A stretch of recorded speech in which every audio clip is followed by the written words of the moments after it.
P V Anwar പുതിയ party ഉണ്ടാക്കാൻ വേണ്ടി പോകുന്നു, അതിൽ നിങ്ങൾ ഉണ്ടാകുമോ എന്നൊക്കെയുള്ള ചോദ്യങ്ങൾ പല സ്ഥലത്തു നിന്നും പലരും ചോദിക്കുന്നുണ്ട്.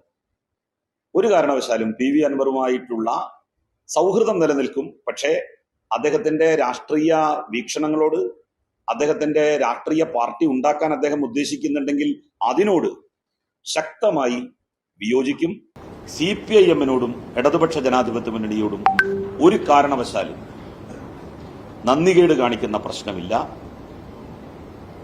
വെടിവെച്ച് കൊല്ലുകയാണ് എന്ന് പറഞ്ഞാൽ പോലും ഇടതുപക്ഷ മുന്നണി പ്രവർത്തകന്മാരെയോ ഇടതുപക്ഷ മുന്നണിയെയോ CPIM-നെയോ കേരളത്തിന്റെ മുഖ്യമന്ത്രിയെയോ തള്ളിപ്പറയാനും ഞാൻ തയ്യാറാവില്ല.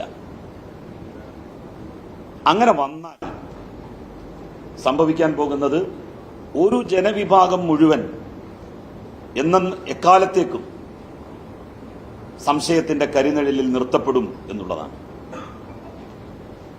അത്തരമൊരു പാതകം സംഭവിക്കാൻ പാടില്ല. അത് വലിയ വർഗീയ ധ്രുവീകരണത്തിലേക്ക് നമ്മളുടെ സംസ്ഥാനത്തെ നയിക്കും. പി അൻവറിന് ഇപ്പോൾ എടുത്തു ചാടാനും പിന്നെ എടുത്തു ചാടാതിരിക്കാനും ഒക്കെയുള്ള സ്വാതന്ത്ര്യം അദ്ദേഹത്തിനുണ്ട്. അദ്ദേഹം എന്ത് ചെയ്യണമെന്ന് ഞാൻ ഒരിക്കലും പറയില്ല. അദ്ദേഹം ചെയ്തത് തെറ്റാണെന്നും അദ്ദേഹത്തിന്റെ ശരികളും ബോധ്യങ്ങളുമാണല്ലോ അദ്ദേഹം ചെയ്യുന്നത്. എന്റെ ശരിയും എന്റെ ബോധ്യവുമാണ് ഞാൻ നിങ്ങളോട് പറഞ്ഞത്.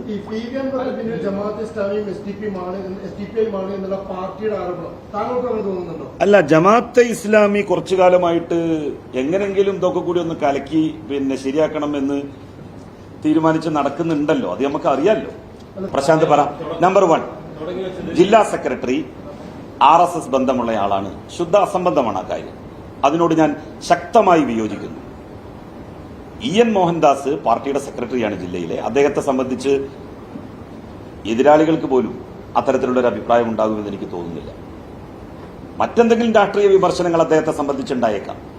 എന്നാൽ അദ്ദേഹം ഒരു RSSകാരനാണ് എന്ന നിലയിൽ പറയാൻ എനിക്ക് കഴിയില്ല. ഞാനും അദ്ദേഹവുമായി ബന്ധപ്പെട്ടിട്ട് ഇപ്പോൾ ഒരു 18 വർഷം 19 വർഷമൊക്കെ ആയിട്ടുണ്ടാവും അടുത്ത് ബന്ധപ്പെടാൻ വേണ്ടി തുടങ്ങിയിട്ട്. ആ 19 വർഷത്തെ ബന്ധത്തിനിടയിൽ എനിക്കങ്ങനെ ഒന്ന് ഫീൽ ചെയ്തിട്ടേ ഇല്ലേ. പിന്നെ രണ്ടാമത്തെ കാര്യം, ശശിയുടെ RSS ബന്ധം എന്ന് പറഞ്ഞു. അതിനോട് ഞാൻ യോജിക്കുന്നില്ല. കാരണം ശശിയുമായി ബന്ധപ്പെട്ട കാര്യങ്ങളുടെ നിജസ്ഥിതി എന്താണ്, ചില കാര്യങ്ങളിൽ അദ്ദേഹം എടുത്ത സമീപനം, ആ സമീപനം എങ്ങനെ ഉണ്ടായതാണ് എന്ന് ശ്രീ പാലോളി മുഹമ്മദ് കുട്ടി പറഞ്ഞു കഴിഞ്ഞു. ഇതേ കാര്യം തന്നെയാണ് കൊരമ്പയിൽ അഹമ്മദ് ഹാജി, മുസ്ലിം ലീഗിന്റെ സംസ്ഥാന ജനറൽ സെക്രട്ടറി, എന്നോട് അദ്ദേഹം മരിക്കുന്നതിന് മുൻപ് പറഞ്ഞത്. അപ്പൊ ഞാൻ പാലോളിയുടെ പ്രസ്താവന വന്നപ്പോ ഓർത്തത് കൊരമ്പയിൽ അഹമ്മദ് ഹാജി അന്ന് പറഞ്ഞ കാര്യമാണ്.